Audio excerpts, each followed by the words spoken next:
You walk away from a conversation feeling entirely drained. You're confused, questioning your memory, and somehow apologizing for something you didn't even do. To stop this from happening, you need a system. We are going to build a 4-step boundary defense system. It is designed to dismantle manipulative scripts in real time and anchor your discussions completely to the facts. Before step 1, you need the right tool. Grab a physical notebook or open a notes app. From now on, this is your reality log. In the heat of conflict, human memory is vulnerable. Stress distorts your recall, making it easy for someone else to spin the narrative.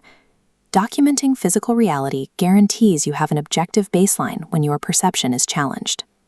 Step 1 is the reality audit. When you evaluate a relationship, you must track long-term behavioral patterns instead of relying on immediate promises. Gaslighting operates through the subtle, slow rewriting of history. By denying your memory of events, the goal is to make you doubt your own perception until you believe their version over your own. To run an audit, open your reality log. Record exactly what was said on one side and what objectively happened on the other. You will immediately see the gap between their claims and reality. Love bombing uses extreme initial intensity to create an emotional high. The constant texting and sudden gifts make it difficult to walk away later when the manipulator suddenly pulls back and turns cold. Real trust requires time to form.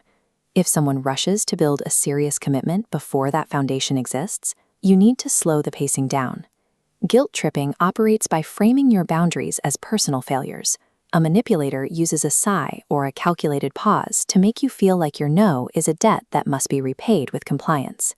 By running the reality audit, you separate objective events from engineered emotions. You see exactly what happened, and you stop apologizing for things you never actually did. Step 2 is stop chasing the noise. Manipulators frequently use their absence, rather than their presence, to manufacture desperation and maintain control. The silent treatment uses absence as a punishment. It forces you into a loop of replaying conversations and guessing what went wrong, pressuring you to apologize simply to end the unbearable quiet. The same mechanism drives breadcrumbing. They drop a random text or a vague compliment every few days, offering just enough attention to keep you emotionally invested, but never providing any real commitment. Your defense is simple. Stop trying to decode the behavior. If they go silent, leave the silence unfilled. If they are inconsistent, decide that their lack of follow-through is an answer in itself. Withdrawing your attention starves the manipulator of the reaction they want. The moment you stop chasing the trail, the relational power dynamics shift back to you. Step 3 is dismantle the setup. If a manipulator can't control you directly, they pull in outside forces to outnumber you and isolate your perspective. This tactic is known as triangulation. They introduce a third party into a private disagreement, claiming a friend or sibling agrees with them, to make you feel like you are the one being dramatic or difficult. You solve this by demanding direct communication. Refuse to engage with the invisible team, and physically or conversationally step out of the dynamic. Use this exact phrasing to cut the triangle apart. If you have a problem with me, talk to me, not about me. Keep an eye out for the white knight dynamic too. This is a manipulator who covertly creates a crisis behind the scenes, chips away at your confidence, and then steps in to rescue you, attaching heavy strings to their support. By rejecting unsolicited alliances and manufactured rescues, you preserve your autonomy. You keep the conflict manageable and prevent anyone else from holding the pen to your storyline. Step 4 is anchor to facts. When you finally hold someone accountable for their behavior, you must prepare for their immediate counterattack. You will face a tactic called Darvo. First, they deny the event happened. Then they attack your tone.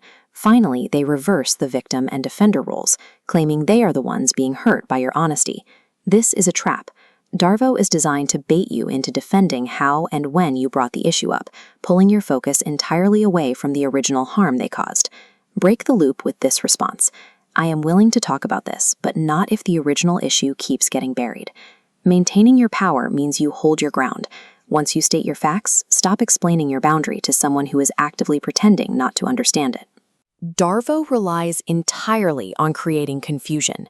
It fails instantly when you refuse the bait and remain perfectly anchored to the original facts. You now possess a concrete four-step framework. You can audit reality, withdraw from the noise, dismantle external setups, and anchor to the facts to shut down manipulative dynamics. This framework eliminates guessing what is real or over-explaining your position. You stop chasing engagement from people who use silence or inconsistency for leverage. Take the scripts we've covered and save them in your reality log right now. Have them ready to deploy during your very next difficult conversation. Manipulation is ultimately a performance, and by strictly enforcing these boundaries, you revoke their audience.